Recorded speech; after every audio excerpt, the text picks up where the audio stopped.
There's a thorn in my paw. I've lost my courage. Come on, like a lion, like a lamb, I leave the scourge. Your new man, he treats you right, and he's the fourth one in a row. You keep sticking with him, baby girl, and why, I just don't know. Well, the seasons pass and the love don't last, and the questions asked remain unanswered, and I know it is absurd. I've got a big mouth, but I'm at a loss for words. I'm a chicken heart, such a goddamn chicken heart. I'm a chicken heart, and I've been one from the start.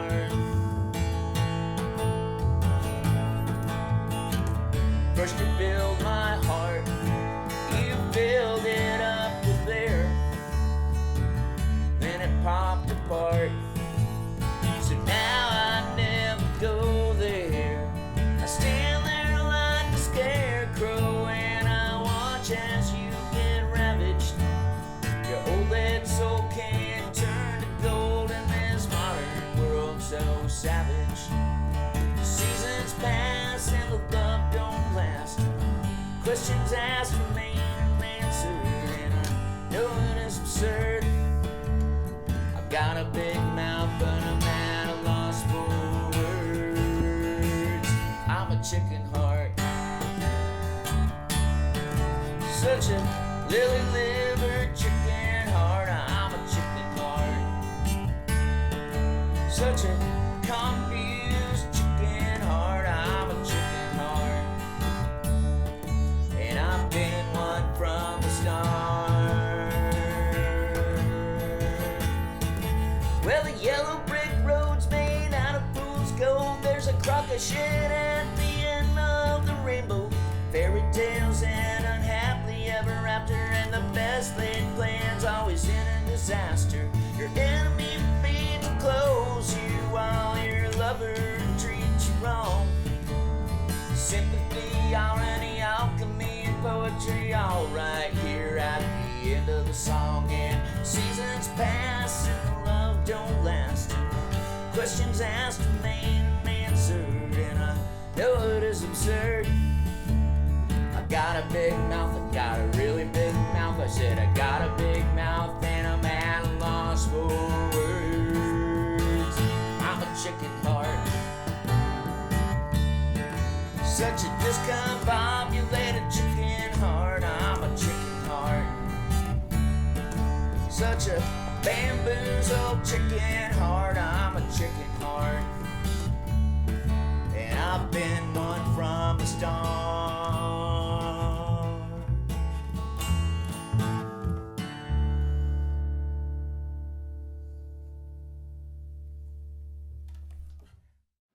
Hello and welcome to the King's Quarters with Aaron King. My name is Aaron King, and today we have our guest Brady Bilyeu. Hello, Brady. Hey, Aaron, it's great to be here. Thank you so much for having me.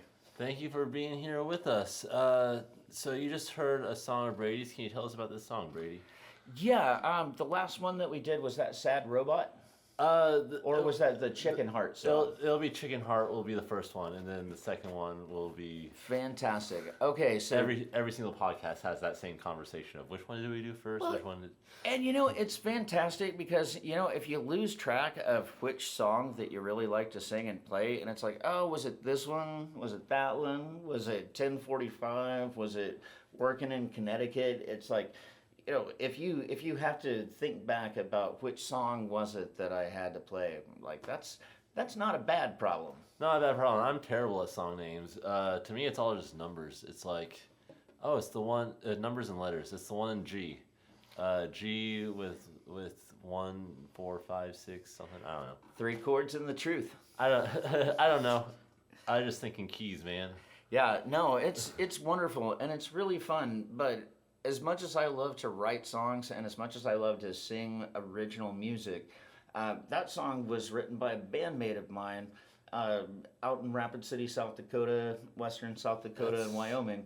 the Jolly Llamas, we had 8 people in the band, and 4 guys were original songwriters. So we all wrote songs. We all brought songs to gigs and played for 4 or more hours at a time. And That's the dream. That's the dream I'm Yeah. going for. I want 5 of those. 5 of those groups. well, Bruce I Bruce Weens, my good buddy from Canada, he was born in Kenya. He was adopted by German-speaking nationals, and he was raised in Canada. So he's like this buff dude with dreadlocks, ear flaps, thick glasses, and a Canadian accent. Nice. Bruce also writes some of the best songs that I've ever heard. So Chicken Heart is one of those songs, and we were playing in a couple of bands at the time, but he came to me and he's like, hey, can you help me out with some of the transitions? So I did a very small amount of work on rewriting choruses and bridges and stuff, but like all of the original songwriting was my incredibly talented friend Bruce, and I love singing that song.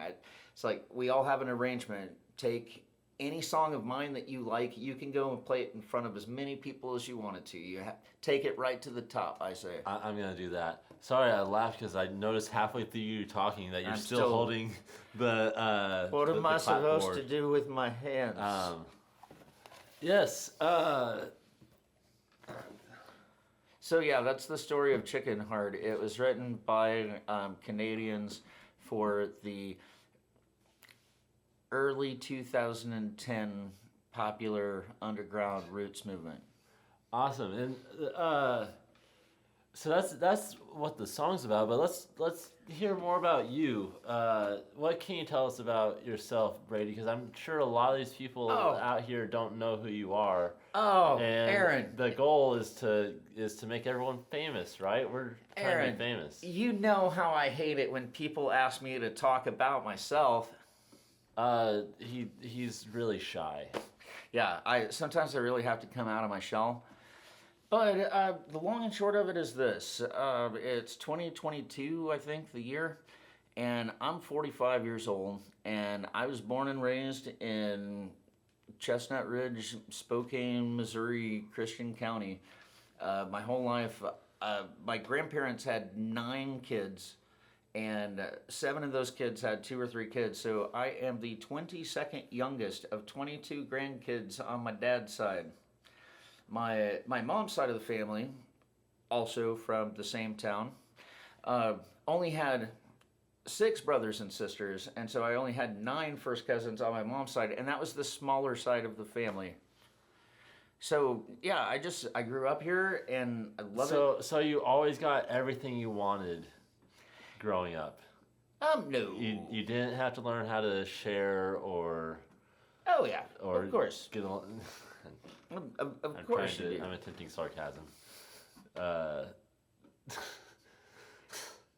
Yeah, and then so what brought you to music then? What were your siblings, your 20-something siblings, also musicians, or did you do it to get away from them? My older cousins, but also my aunts and uncles and my grandparents. My grandmother was a really good piano player and accordion player. Nice. And my grandpa had an old Gibson acoustic guitar, and he could play that guitar, and he could play the fiddle. And they were musicians. When did you start writing songs? I started writing poetry when I was 11 years old on the farm. That Nice. was that was a bold choice in the early 80s to be the 11-year-old kid when you get done hauling hay and coming in from doing your chore, like feeding the bottle calves, and you're 11 years old. It's like, okay, I'm going to go to my room and write poetry now. That's a good thing. Art is good. Well, it came, being surrounded by singers and songwriters and English teachers and Sunday school teachers, and it made you read, and it made you become very literate very early in life. Mm-hmm. And Yeah. I think that's a bonus. I think that's a benefit all the way. Yeah, I mean, I have my degrees in this stuff, so my upbringing of music came from the schooling system a lot of it came from the schooling system learning how to utilize what they teach there and utilize it for the stuff that I like to do and want to do. It shows. It shows. That's why you mentioned the English teachers and stuff like that. Yeah. That's what I was thinking about that. It's like, well, yeah, you take that poetry, you take that stuff you learn in school. It's kind of silly. I'm a It's gotta go nerd. somewhere. Yeah. So I love it whenever I hear people just embracing that education aspect of life. I don't know, taking the stuff you learn in one place and utilizing it somewhere else. Well, and I don't like to be preachy, and I don't like to be political, but it's like if you don't have at least that one thing that you're really excited about. Yeah. You know, maybe for me, it's a new song I'm going to write. It's a road trip that I'm going to take. I Yeah. don't know what it's going to be, but with you producing awesome content all the time, like you never know what it's going to be when you start out doing it. But man, if you ever get bored of that and tired of doing it, and you lose your passion for it, it's like, what are you doing? Are you just going to sleep and waking up the next day?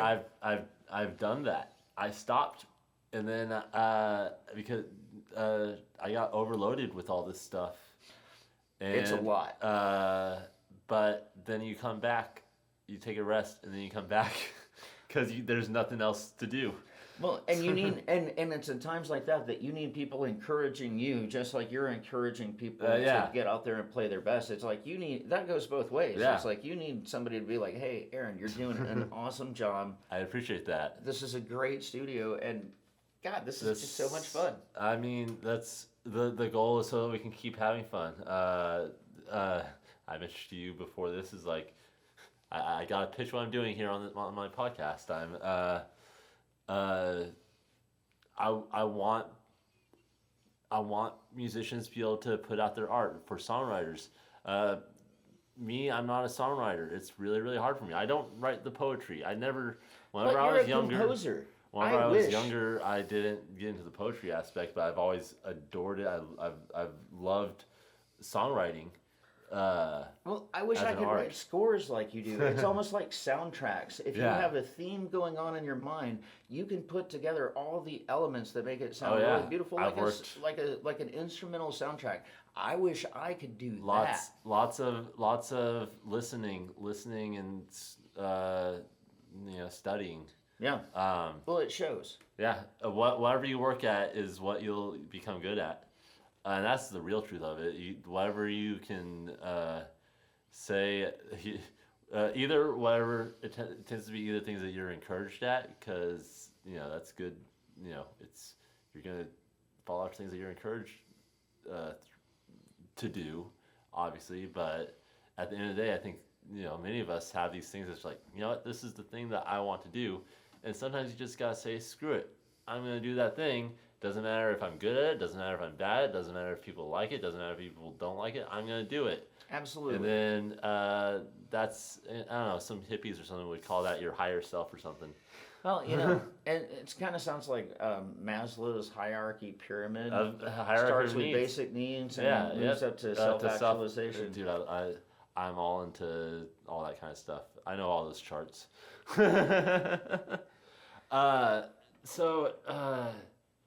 Yeah, and then you grew up here, around here, and then I know you went to, you played a lot in town. Well, I graduated from high school in '94, and then I moved away to college for about a year, and then I dropped out of college. So basically from the time I was 17 when I graduated high school to 45, which I am now, for the last 28 years, I have been moving away from the Ozarks and back to the Ozarks for almost 30 years now. Living life. Yeah, East Coast, West Coast. I've been to a lot of places, and I've had some great experiences doing it. But for some reason, maybe it's my family, and maybe it's my good friends, and just that I like this town. I always find myself somewhere around here. It seems to be the case. I never get myself out of here. I'm gonna start doing that. But I never get myself out of here because it's so easy to not leave because everyone just keeps coming back. It's like... Well, I tell you what, I will give you an exclusive scoop right now. Just within the last 24 hours or so, I've started writing a new song. Oh man. And I'm not gonna give too much away, but think Johnny Cash, I've Been Everywhere. Just kind of like, just Keep that tucked away in the back of your mind. Nice. And give me about a week or two to work on this while I'm on vacation. I'm gonna be writing.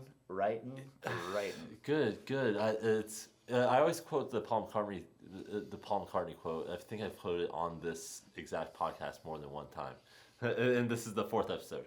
But because Paul McCartney always said that like the reason why they were so good is they just kept. The reason why they're good at writing songs, they did it a lot. Yeah, they just kept doing it. But another quote that I read. This was from a Reddit AMA. Okay. Of Ozzy Osbourne. Mm-hmm. Because he came to the Whole Foods deli in Austin also. Really? Yeah, my roommate who idolized, she was a little bit older than me. She idolized Ozzy, and he came to Whole Foods, and she waited on him 2 days in a row. He was there for a concert. And the second day, she brought all of her records, and Ozzy signed a shit ton of them right there. Ozzy Osbourne is just the absolute greatest reality TV show star that's ever lived. That seems like it was 100 years ago, and it was 1995.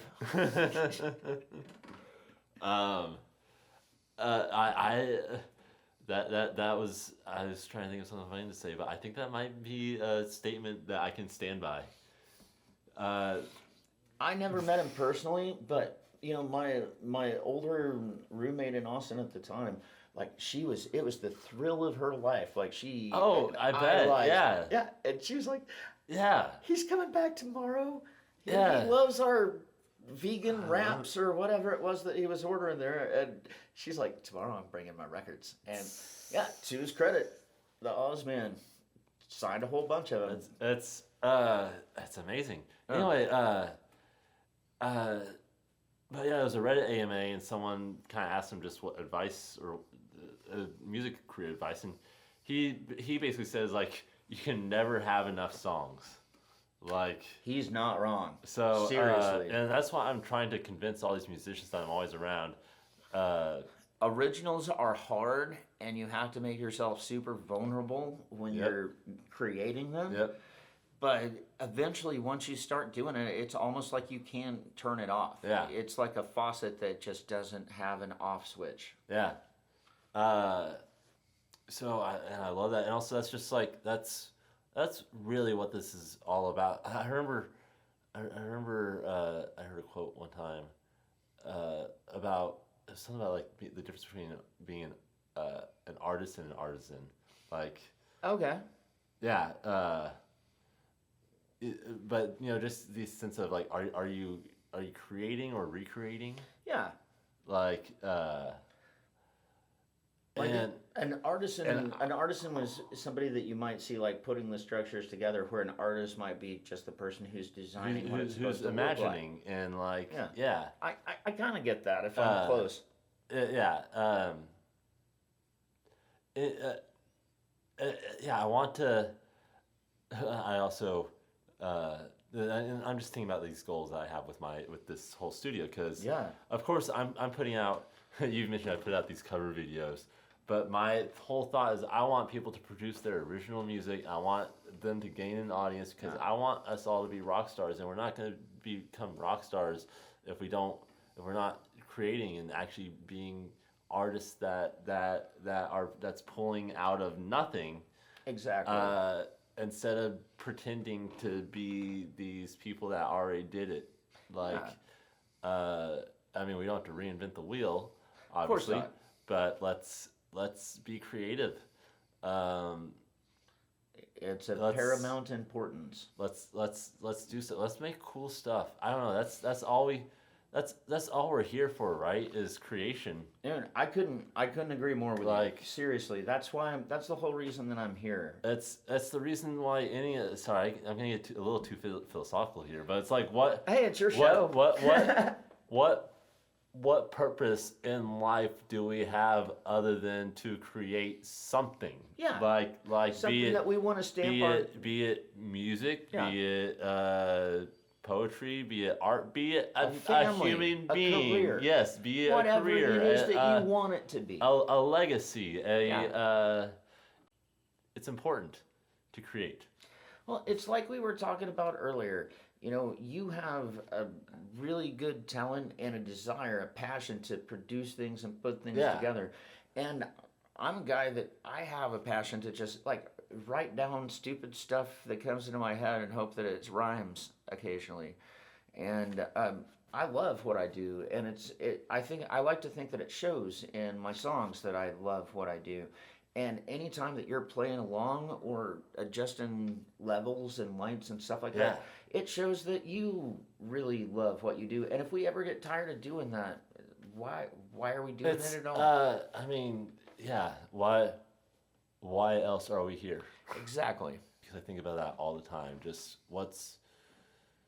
it's all circles and cycles and. And one of like one turn here, one turn there, 1 second early to a gig, 5 minutes late to like a brunch or whatever. You never know. There's so many variables that anything at any point in time could have gone an infinite number of different ways. Tell me about this next song that you're going to hear us play. Oh, Sad Robot? Sad Robot. There's a story to this one. Yes. In all seriousness, Sad Robot is the absolute saddest song that I ever wrote. I wrote it about 4 years ago, and as sad and depressed and bleak as I felt when I was writing this, like, I wouldn't wish that on my worst enemy. I hope nobody is ever as sad as that feels like, and I hope to never, ever feel that sad again when I was writing this song. And so, at the time, I lived above a big old biker bar out by Mount Rushmore in the Black Hills of South Dakota. My apartment was the entire top floor of this bar. And anytime that I wanted to go downstairs to my deck and have a beer, I was basically sitting at the patio at the Rimrock Happy Tavern, just out in front with my notebook. One day, my lumberjack friend Lenny comes in, about 6'4", just huge guy. And here I am, this small guy sitting at the patio with my notebook, and Lenny walks up to me. He's like, "Hey there, Brady. What you doing? You writing some poetry? You writing some song lyrics there?" And I just kind of looked at him, and I'm like, I'm writing. So he looks at me, and he's like, "Well, here, let me take a look at it. I'll tell you what I think." And yeah, I love Lenny. He comes to a lot of live music shows. I like his input, and I like his perspective on stuff. So he picks up my notebook, and he reads it, and he's like, "God damn, Brady, this is some sad shit you're writing here. Man, that just made me sad. I'm going to call this Sad Robot." There you go. That's some sad shit. Damn, I'm going to go inside and get myself a beer and a shot. And I think I'll bring you one back too. Man, Sad Robot. Sad Robot. And that's how the song got its name. I didn't name it. I love it. I think the title is perfect for the song. But yeah, I didn't name it. That was my boy Lenny in the Rapid Hills of South Dakota. Well, here you go. You're about to hear the two of us play Sad Robot. Thank you for listening. Yeah. Again, please go to my Patreon page at Royal Court Studios. And please subscribe, because with this, I can pay people to do stuff like these podcasts and these performances and stuff like that. Yes, please have me back so that you can all ask me more questions about myself. I'll try to I'll find some time. We exist to be the jesters, the clowns. We are to entertain you. Yes. Sorry. So again, thank you. Here we go. Sad Robot.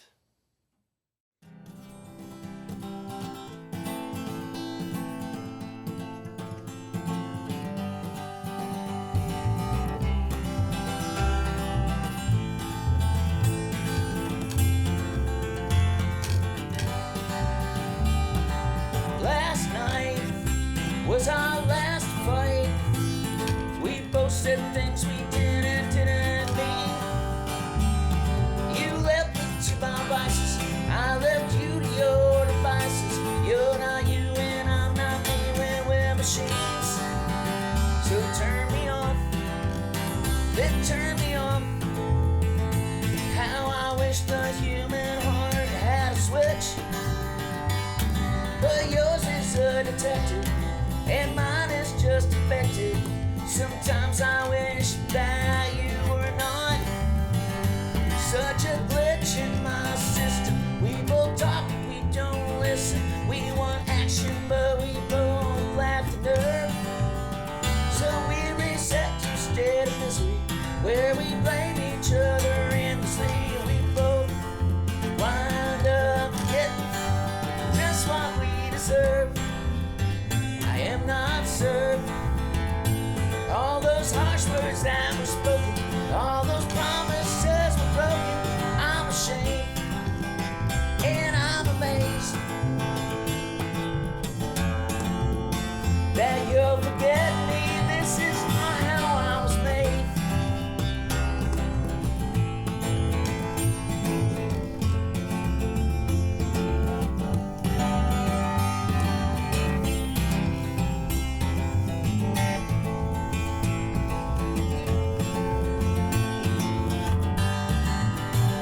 Broke your heart, you broke mine back. Now we're stuck inside this cycle of forgiveness and attack. I'm unprepared, and hell I'm scared that you'll forget